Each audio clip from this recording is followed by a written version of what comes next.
नमस्कार दोस्तों। हम लगभग 125 करोड़ की आबादी वाला देश, एक विविधताओं से भरा हुआ देश, संसाधन संपन्न देश और जनसांख्यिकीय स्तर पर अगर देखें तो दुनिया में सबसे युवा देश। लेकिन फिर भी क्या कारण है कि कई जगह हम बहुत ही अप्रासंगिक से दिखते हैं। पिछले कई दशकों में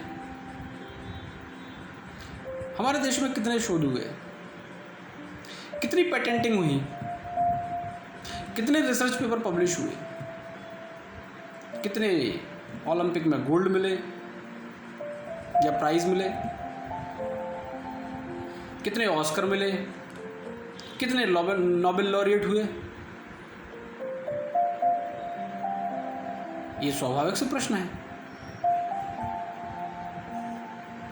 और इतनी बड़ी आबादी वाले देश में कुछ तो होना ही चाहिए था, पर नहीं है। ऐसा क्यों है? जहाँ तक मेरी अपनी दृष्टि है, मेरी अपनी समझ है, तो यह समझ में आता है कि हम इतनी संपन्नताओं के बाद भी अपनी योग्यताओं का सम्मान नहीं करते, अपने टैलेंट को रिकॉग्नाइज नहीं करते, जीनियस लोगों को जगह नहीं देते,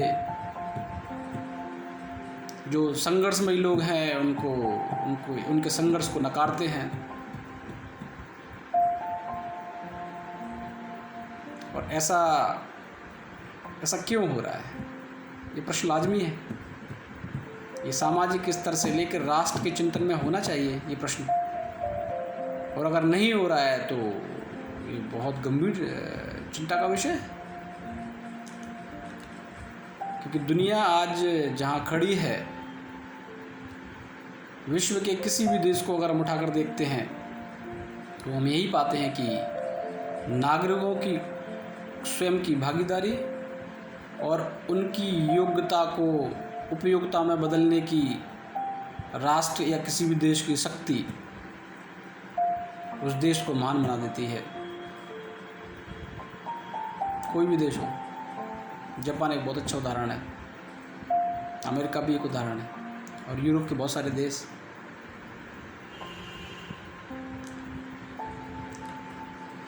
अभी हमने देखा लॉकडाउन के समय एक बच्ची अपने पिता को 15-16 साल की एक बच्ची अपने पिता को गुड़गांव से लेकर बिहार तक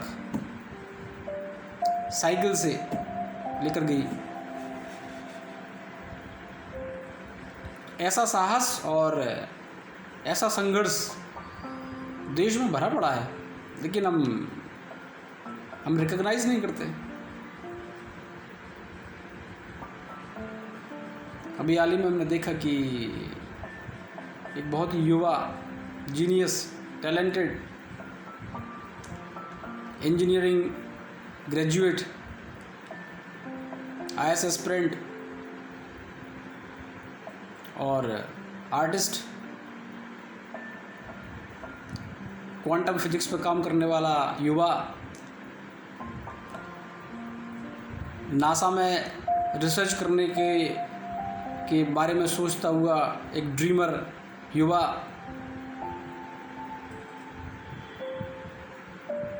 हम सब के बीच से चला गया।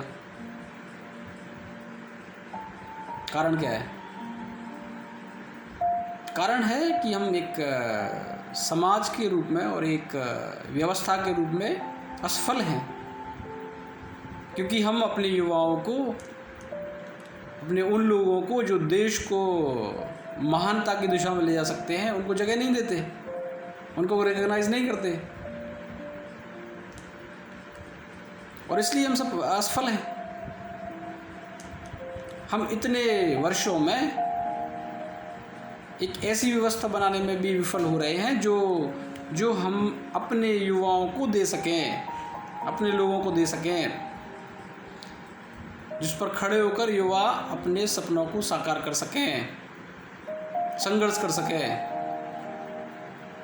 गांव, छोटे शहरों में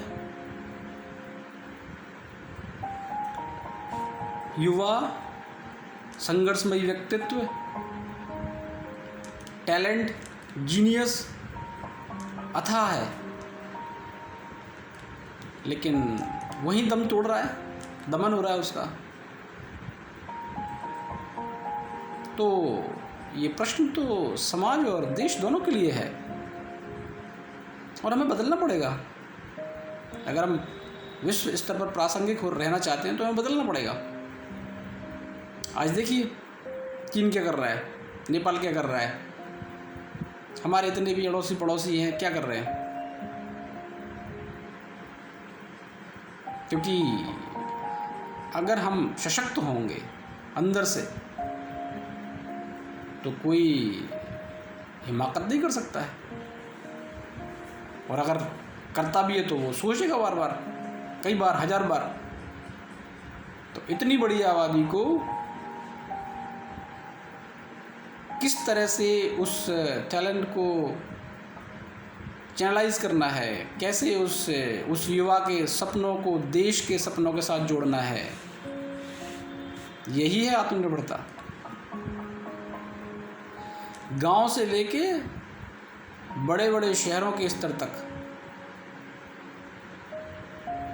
हमें अपनी व्यवस्थाओं पर काम करने की ज़रूरत है, सोचने की ज़रूरत है,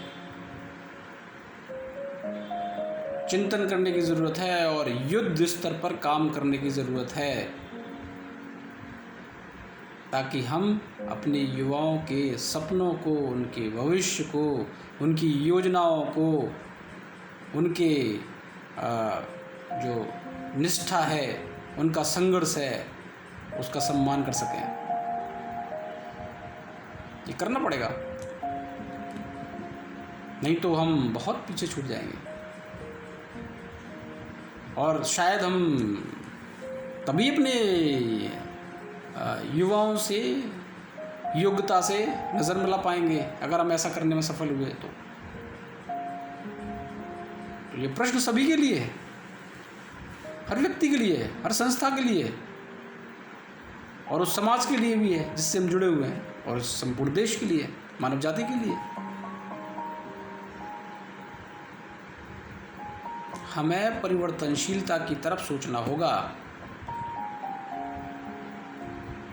दूरदृष्टता रखते हुए आगे बढ़ना होगा, प्रोग्रेसिव आइडियाज को जगह देनी होगी, ताकि हमारे अपने जो लोग हैं, जो कुछ करना चाहते हैं, जो देश को कुछ देना चाहते हैं, जिनके पास योग्यता है, जिनके पास आत्मबल है, वो वाकई में कुछ कर पाएं। तो सोचिए, संवाद जारी रहेगा। अभी के लिए इतना ही, बहुत बहुत शुक्रिया।